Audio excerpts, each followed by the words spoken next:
Hari ni kita nak start makeup, tapi kita nak prep muka kita dulu dengan minyak zaitun Nur Al-Habib. Kita prep muka kita pakai minyak zaitun Nur Al-Habib.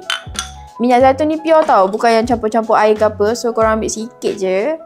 Sebenarnya beberapa drop je. Untuk satu muka tu beberapa drop je. If korang tengah cari skin moisturizer yang okey, korang patut try minyak zaitun. Sebab turns out to be minyak zaitun ni adalah the best moisturizer.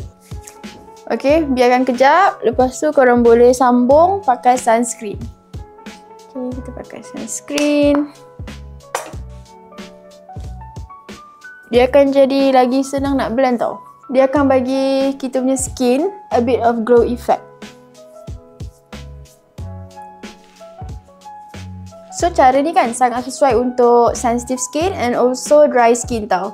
Sebab dia akan moistkan muka korang all day. Korang boleh juga try mana-mana moisturizer, tapi trust me, yang paling moistkan muka korang minyak zaitun. Kalau boleh korang amalkan sebelum tidur juga. Sebelum tidur tu korang pakai minyak zaitun and then tidur. Besok tu kulit korang akan lagi moist and glowing. Kalau korang nak cari minyak zaitun, bukan semua minyak zaitun boleh pakai dekat muka tau. Ada yang untuk masak saja, ada yang boleh buat masak tak boleh pakai kat muka, ada yang boleh pakai kat muka tapi tak boleh buat masak. Minyak zaitun Nur Al-Habib ni korang boleh pakai untuk semua. Untuk skin, rambut, masak pun boleh. And dia pure original, sebab tu feedback dia sangat okey untuk muka and kulit kita. So untuk yang mencari moisturizer and also minyak zaitun, korang kena try minyak zaitun Nur Al-Habib ni. Ingat makanan sunnah, ingat Nur Al-Habib.